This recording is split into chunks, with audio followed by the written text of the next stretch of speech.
सामने वाले को पता ना चल जाए कि मुझे देख के दरवाजा बंद किया है। और मैं कहना चाहता हूँ, जो आदमी को देखकर दरवाजा बंद हो जाए, ऐसे आदमी को तो कहीं जाके मर जाना चाहिए, उसको जीने का कोई अधिकार नहीं। करोड़ों लोग ऐसे जिनको देख के ही दरवाजा बंद कर लेती दुनिया।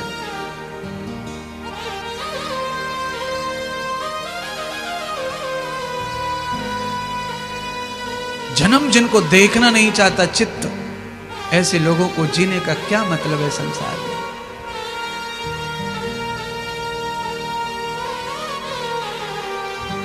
लड़ाई होकर, दुश्मनी होकर भी चित्त उस चेहरे को बार बार देखना चाहता है। ऐसा महापुरुष संसार में जीना चाहता है, जिएगा। क्यों? उसका दुश्मन भी उसका चाहने वाला ही है। स्वार्थ बस, बुद्धि बस दुश्मनी है, पर दिल में चाहती है। कितना पुण्य, कितना तप, कितना जप, कितना भाग्य, कितना कमाया होगा उसने, जिसको दुश्मन भी चाहता है। जैसे रावण राम जी को खूब चाहते थे, खूब चाहते थे रावण। स्वार्थ बस रावण जो है अपराध कर रहा था राम जी के साथ, पर अंदर से वो हर समय यही कहता था, कभी देखूंगा उसको, मैं राम को कब देखूंगा।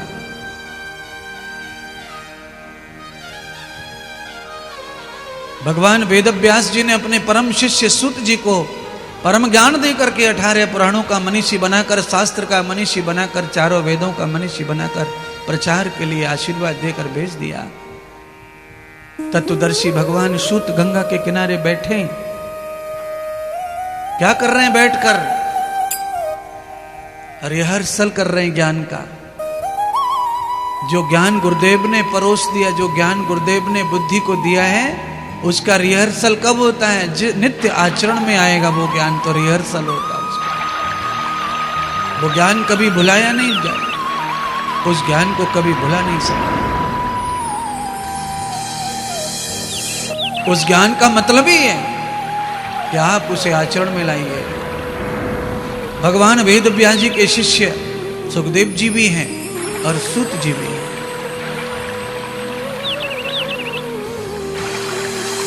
पर भगवान सूत जी ने कथा कैसी सुनाई है? पुराण का प्रचार करने के लिए सुनाई। भागवत का गायन कर रहे हैं भगवान सूत जी, बैठकर गंगा के किनारे। वहां ऋषि मुनि पहुंच गए और दंडवत प्रणाम करके आसन पर बैठकर प्रार्थना करने लगे, हे मुनिवर, आपका बड़ा नाम सुना है, आप हमें शांति प्रदान करो। हमारे जीवन में अशांति पैदा हो गई है। और देखिए, पांडाल में तो एक भी व्यक्ति ऐसा नहीं है जिस समय आप जो बैठे कथा में कि आपके किसी के भी जीवन में शांति हो। सबके जीवन में अशांति, कहीं न कहीं से कोई न कोई चटका लगा हुआ है, आग का चिंगारी लगी हुई है। चाहे वो आंतरिक हो, बाई हो, गरीबी की हो, अमीरी की हो, रिश्तों की हो, छोटे की हो, बड़े की हो, ये मेरा, ये तेरा, ऐसा क्यों, ऐसा क्या, ये अशांति ही है। और ये सब शरीरों में लगी है, सब बुद्धियों में लगी है। मन शांति सरोवर में नहाया करो,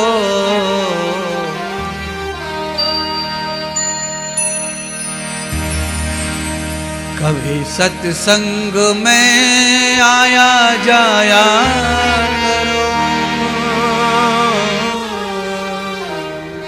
मन शांति सरोवर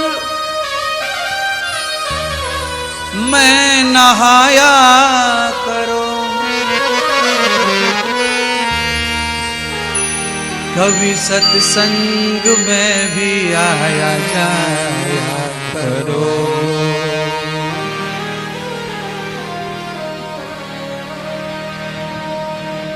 जो पाया है रतन धन ये तन और मन, जो पाया रतन धन, तन और मन, इस विषयों से हरगिज, इस विषयों में हरगिज न फसाया करो। कभी सत्संग में भी आया जाया करो। मन शांति सरोवर में नहाया करो। सत्संग में भी आया जाया करो। विलक्षणत्वयार पापम विशन्ते युक्ताः मनाः। सूत जी ने कहा ऋषियों से आप बैठिए ना। तापोतिष्ठताम तमस्तप्त श्रेयोतो कर्णः। ऐसी शांति नहीं मिलेगी हमारे पास। अरे भाई, हमारे पास में शांति का जो हल्ला मचा हुआ है कि हमारे यहां शांति मिलती है, वो शांति इस ग्रंथ में है। और ये ग्रंथ हमारे अंदर है, और जब अंदर से बाहर निकलता है तो शांति के छींटे पड़ते हैं। जो भी इसमें नहाता है वो शांत हो जाता है।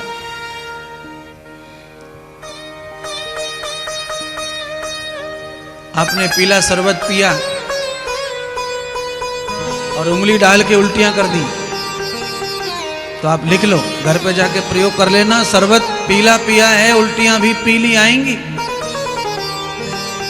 शरबत पीला पी लिया और उल्टी लाल हो जाए, हरी हो जाए, ऐसा संभव नहीं है।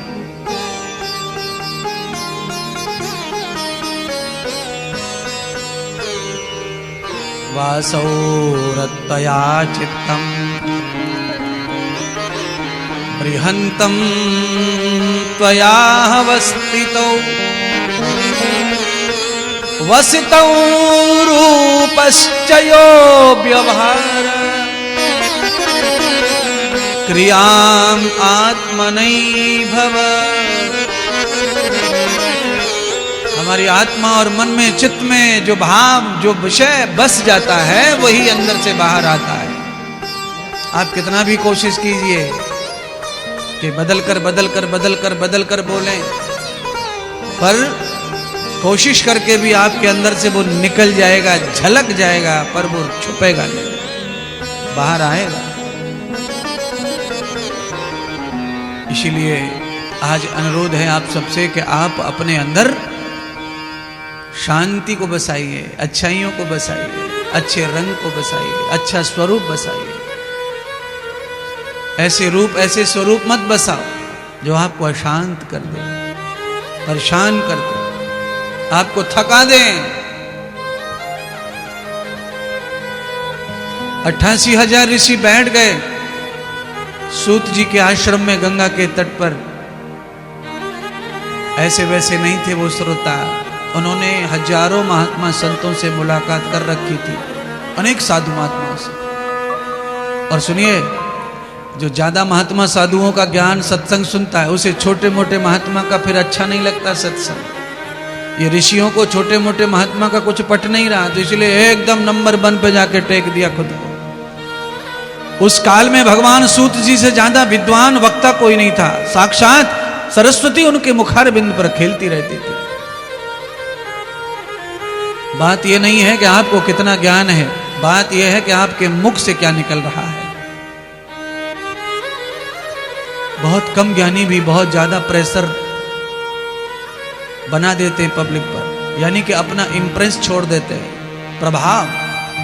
ज्यादा ज्ञान नहीं पर बोलने चालने का ढंग इतना बढ़िया है कि लोग एकदम गुदगुदाने लगते हैं, प्रसन्न हो जाते हैं, वाह वाह वाह वाह करने लगते हैं। बहुत सारे इतने ज्ञानी लोग हैं दुनिया में जिनकी वाणी से एक आदमी आज तक प्रभावित नहीं हुआ, और ज्ञान का सागर है।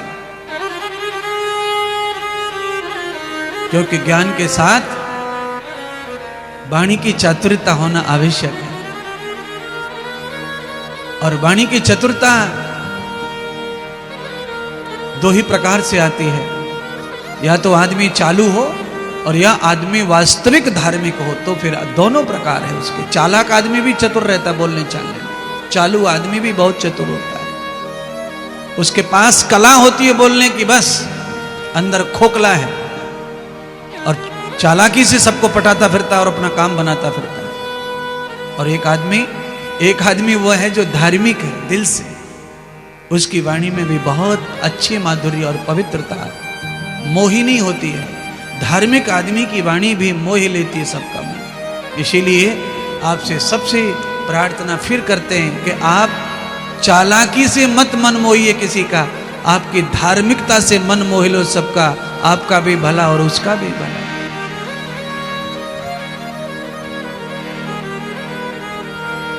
ऐसी वाणी बोली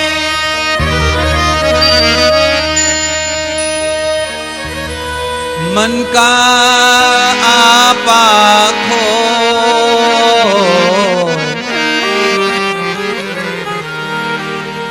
औरन को शीतल करे पर आपहु शीतल हो।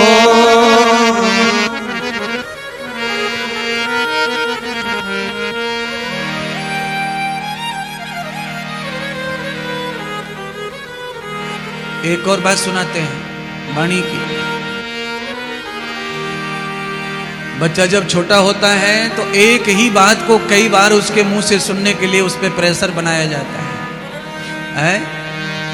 बच्चे को क्या सिखाते हैं? क्या उसकी वाणी अच्छी लगती है, प्यार आ जाता है तो लोग बोलते बोलो बोलो दोबारा बोलो, दोबारा क्या बोला, बोलो बोलो बोलो दोबारा बोलो, दोबारा बोलो। आंटी आई है, आंटी को सुनाओ, अंकल आए, अंकल को सुनाओ। है कुछ नहीं उसके पास, उस बच्चे के पास में एक कोई श्लोक रटा दिया घर में, उस श्लोक को बार बार उसके मुंह से अच्छा लगता है। बीच बीच में तोतला बोलता है, मधुर बोलता है, बीच बीच में अशुद्ध बोलता है, उल्टा पुल्टा बोलता है, पर फिर भी उसके ही मुंह से सुनना अच्छा लगता है। और या कोई प्रपंड विद्वान पंडित आ जाए जिसका मन धार्मिक हो, उसके मुंह से निकले वो श्लोक तो रिकॉर्डिंग करने का मन करता है, अपने घर में बजाएंगे। कितना सुंदर पंडित जी बोलते हैं मंत्र। दो बात, या तो मन पवित्र होना चाहिए या तो फिर कला होनी चाहिए। सूत जी के पास में तो सब है, पवित्रता भी, तपस्या भी और कला भी। पूर्ण ब्रह्मचारी है वो। ब्रह्मचारी की वाणी तो बहुत पवित्र और मधुर रहती है। उनके कंठ में तो ब्रह्मा सरस्वती सहित विराजमान रहते, और जब ब्रह्मा विराजमान सरस्वती सहित रहते तो क्या मंत्र कम पड़ेगा, क्या श्लोक कम पड़ेगा, क्या भाषा, क्या शब्द कम पड़ेगा, क्या माधुर्य कम पड़ेगा, क्या मोहिनी कम पड़ेगी। सब उनके कंठ में विराजमान रहता है। आपका भी कंठ ऐसा ही हो, आपके घर में ऐसी आवाज न निकले कभी भी, जैसे खिड़की खोल के बाहर के लिए शुद्धि के लिए निकाला जाए। अरे खिड़की खोलो भाई, जीव घुट रहा है, इतना गंदा बोल रही है ये, इतना खराब बोलती है, इतना खराब चिल्लाता है ये फलाना व्यक्ति। ना, हमारे बारे में कभी कोई ऐसा न कहे कि ये खराब बोलती है, खराब बोलता है।